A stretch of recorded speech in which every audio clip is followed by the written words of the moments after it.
নমস্কার, অন্তর্হিতা ইউটিউব চ্যানেলের গল্প পাঠে আপনাদের সকলকে স্বাগত। আজকে যে ছোট গল্পটি পাঠ করব সেটি অভিজিৎ তরফদারের লেখা সুখের ঠিকানা। লক খুলে ভিতরে ঢুকলো মিঠি। শব্দ হলো, দরজা খোলার শব্দ, মিঠির পায়ের শব্দ। আমাকে খুঁজল, ভিতরে না পেয়ে ব্যালকনির দিকে এলো। বেতের চেয়ারে বসে সন্ধ্যা হাওয়া দেখছিলাম। মোড়া টেনে কাছে বসল। কি করছো? কি জবাব দেব?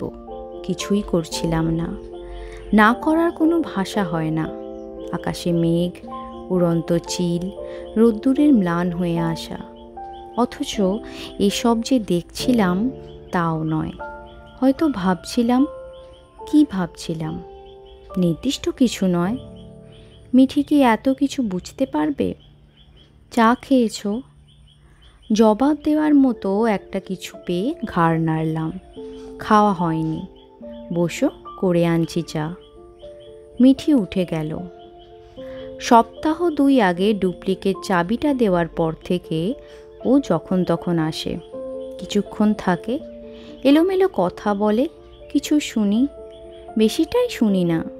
চা করে খাওয়ায়, খাবার গরম করে দেয়, তারপর যেমন এসেছিল চলে যায়। 2 কাপ চা হাতে নিয়ে মিঠি ঢুকলো, সঙ্গে প্লেটে চানাচুর। হাত লাগাও, খেতে খেতে কথা বলো, বলে মিঠি। চায়ে চুমুক দিলাম, মিঠির দিকে তাকালাম। পূর্ণিমা চাঁদের মতো রঙের একটা তাঁতের শাড়ি পরেছে মিঠি। ভালো দেখাচ্ছে ওকে। কি দেখছো? ব্লাশ করলো মিঠি। বলা যেত তোমাকে, খুশি হতো মিঠি। কেন যেন মন রাখা কথা বলতে ইচ্ছে করলো না। কিছুক্ষণ চুপ করে থেকে মিঠি জিজ্ঞেস করলো, কবে দেবে কিছু বলল? হ্যাঁ, কাল সকাল 10টা নাগাদ। হঠাৎ যেন কথা ফুরিয়ে গেল। সিনেমার মতো একটার পর একটা দৃশ্য ভেসে বেড়াতে লাগলো চোখের সামনে। 6 মাস। ঠিকমতো হিসেব করলে 6 মাস 9 দিন। তিথি এমনই এক বিকেলে গলার কাছে শক্ত একটা ডেলা দেখতে পেয়ে ছুটে এসেছিল। দেখো তো এটা কি? টেপাটিপি করে বুঝতে না পেরে জিজ্ঞেস করেছিলাম, ব্যথা আছে? না, কিছুই নেই। ক্রিম লাগাতে গিয়ে হাতে লাগলো। খারাপ কিছু? কি করে বলবো? আমি কি ডাক্তার? বুঝতে পারিনি কি বলবো।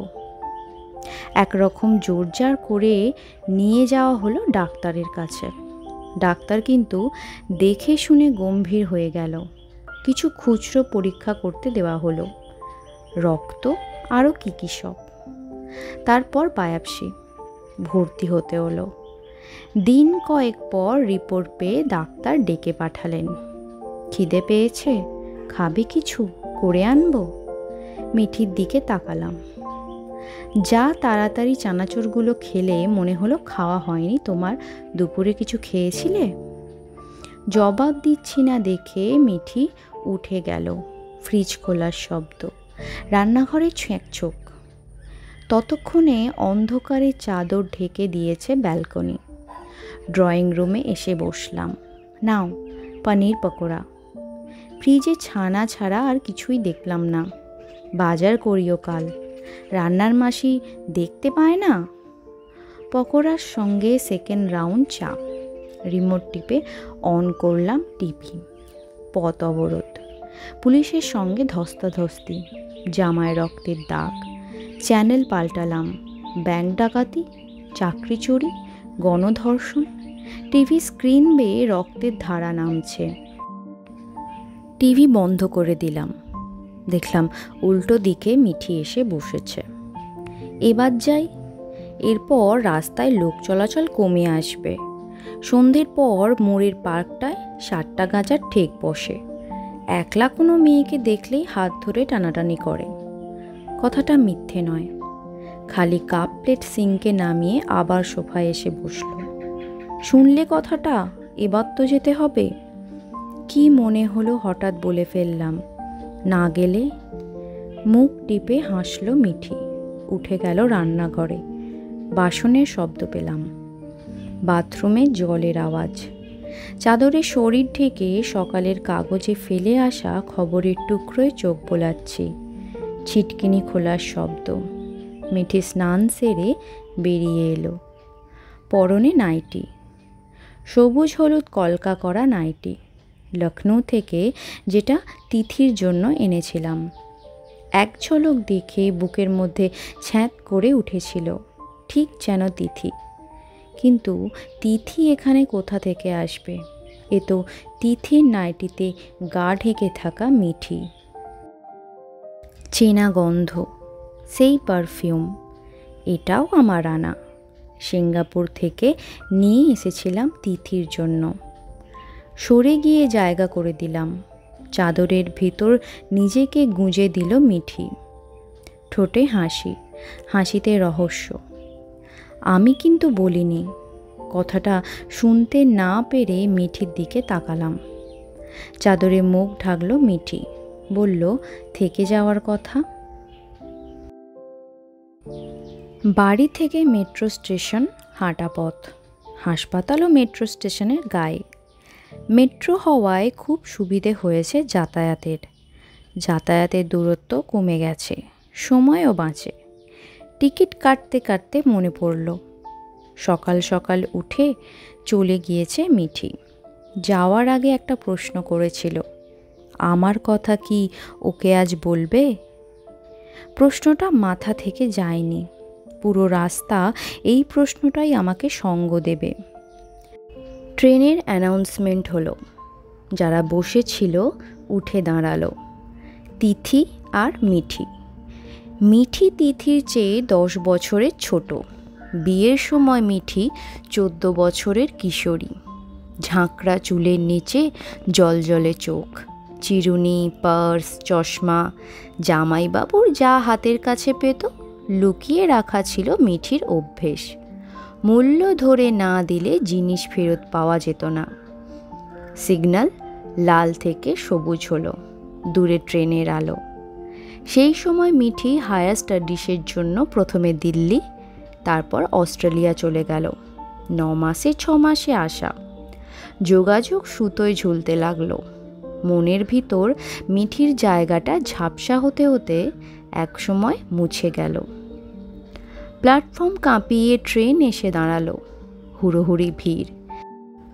ভিতরে ঢুকে উল্টো দিকে দরজার কাছে একটু ফাঁকা জায়গা পাওয়া গেল। ডাক্তারবাবু আমাদের জন্যই বসেছিলেন। ঢুকতেই উঠে এলেন দরজা অবধি। একটা খারাপ খবর ভাঙতে ডাক্তারকেও কতখানি নেমে আসতে হয় সেদিন দেখেছিলাম। সরাসরি বললেন, বায়োপসি রিপোর্টে যা আশঙ্কা করেছিলাম তাই বেরিয়েছে, ক্যান্সার। তবে আজকালের ভালো চিকিৎসা বেরিয়েছে, অশেষের কাছে পাঠিয়ে দিচ্ছি। ডাক্তার অশেষ মিত্র ক্যান্সার চিকিৎসার শেষ কথা। আজই গিয়ে দেখা করুন। ট্রেন যত গন্তব্যের দিকে এগোচ্ছে ভিড় পাতলা হয়ে আসছে। একসময় বসার জায়গাও পাওয়া গেল। আমাকে যেতে হবে আরও খানিকটা, হয়তো একাই। কেমো হলো, রেডিয়েশনও। শান্তভাবে সমস্ত অ্যাকসেপ্ট করলো তিথি। কখনো ভেঙে পড়তে দেখিনি। কেমোথেরাপির শুরুতেই শরীর খারাপ করছিল, সেটাও সামলে নিল। চিকিৎসার শেষ দিকে একদিন ডাক্তার মিত্র আমাকে একা ডাকলেন। আপনাকে একটা কথা জানানোর আছে। ডাক্তারবাবুর দিকে তাকালাম। অসুখটা ভালো নয়, কোনো চিকিৎসাতেই সাড়া মিলছে না, বরং ছড়াচ্ছে। চাইলে সেকেন্ড ওপিনিয়ন নিতে পারেন। নেওয়া হলো সেকেন্ড ওপিনিয়ন, থার্ডও। ভিন রাজ্য থেকে ঘুরে আসা হলো। ওপিনিয়ন বিশেষ পাল্টালো না। ধর্মর করে উঠে বসলাম। কখন স্টেশন এসে গেছে খেয়াল করিনি। আরও একটু হলেই দরজা বন্ধ হয়ে যেত। প্ল্যাটফর্মে পা রাখলাম। চলন্ত সিঁড়ি, আলো, কোলাহল, রাস্তা, হাসপাতাল। তিথিকে নিয়ে যখন এইসব চলছে, একদিন মিঠি এসে দাঁড়ালো। 3টে মহাদেশ আর 4টি সম্পর্ক পার করে মিঠির আসা। তিথির মুখে আবছা শুনেছি, একেবারে সামনে এসে দাঁড়াবে বুঝতে পারিনি। বয়স বেড়েছে, চোখে সেই চাঞ্চল্য চলে গেছে, কিন্তু ভালো করে দেখলে বোঝা যায় মিঠি, অন্য কেউ নয়। সেই সময় তিথির চিকিৎসা আর সংসার দুদিক সামলাতে হিমশিম খাচ্ছিলাম। মিঠি এসে সব দায় নিজের কাঁধে তুলে নিল। শেষ দিকটা তিথি কিছুই খেতে চাইতো না, পাশে বসে মাথায় হাত বুলিয়ে একটু একটু করে খাইয়ে দিত মিঠি। অন্যমনস্ক হয়ে গিয়েছিলাম। খেয়াল করে দেখলাম গেট পেরিয়ে হাসপাতালে ঢুকছি। মুখ চেনা সবার, গেটকিপার থেকে লিফটম্যান। সরে গিয়ে রাস্তা করে দিল। সপ্তাহ 2 হলো হাঁটা চলাও করতে কষ্ট হচ্ছিল তিথির। ডাক্তারবাবু নিজেই সাজেস্ট করলেন, আর বাড়িতে ম্যানেজ করতে পারবেন না, এবার ভর্তি করে দিন। সেই থেকে হাসপাতালের 280 নম্বর বেড তিথির ঠিকানা। মেডিকেল বোর্ড বসেছিল পরশু। অনেকে মিলে তিথিকে দেখলেন। সব শেষে আমাকে ডাকা হলো। আমরা আর আশা দিতে পারছি না, পেশেন্টের যে কোনো মুহূর্তে ভেন্টিলেশন লাগবে। এই ভয়টাই পাচ্ছিলাম। হাঁপানির টান বেড়েছিল। দিন কয়েক ধরে অক্সিজেন দিয়েও লাভ হচ্ছিল না। ভেন্টিলেশনে দিলেও সেরে উঠবে প্রশ্ন করলাম। না, যা আলটিমেট তাকে খানিকটা পিছিয়ে দেওয়া যেতে পারে, এই পর্যন্ত। খানিকটা মানে কতদিন কেউ জানে না, কয়েক ঘন্টা, হয়তো সপ্তাহখানেক। আর না দিলে আজকালের মধ্যেই কিছু একটা হয়ে যেতে পারে। মিঠির সঙ্গে পরামর্শ করলাম, ভেন্টিলেশনে দিলে কটা দিন বেশি তিথিকে দেখতে পাবো। তিথিকে বললাম, একটু বেশি করে অক্সিজেন দেয়া হবে তোমায়, তাতে তুমি সুস্থ হয়ে উঠবে, চিন্তা করো না। আমি আর মিঠি পালা করে সকাল বিকাল দেখতে যাব। আজ সেই দিন। আইসিইউতে শিফট করে দেওয়া হয়েছে তিথিকে। ঘিরে আছে নার্সরা। 2জন ডাক্তারবাবু দেখে গেলেন। বড় বড় যন্ত্রপাতি টানাটানি করা হচ্ছে। পাশে গিয়ে দাঁড়াতে হাত ধরল তিথি, নরম হাতের আঙুল।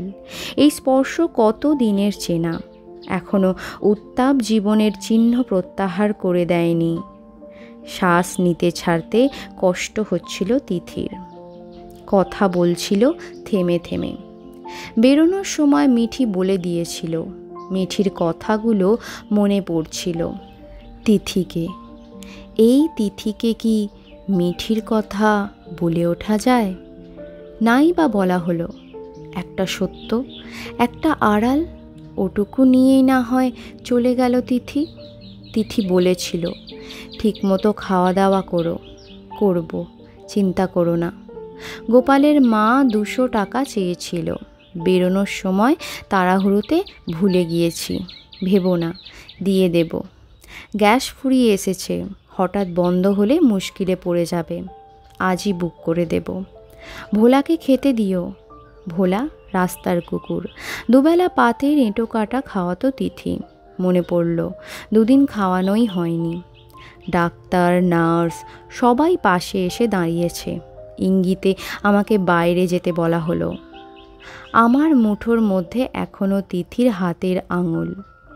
একবার চাপ দিয়ে মুঠো আলগা করে দিলাম। তিথির হাত, ওর পরিচিত আঙুলগুলো শুভ্র বিছানায় খসে পড়ল।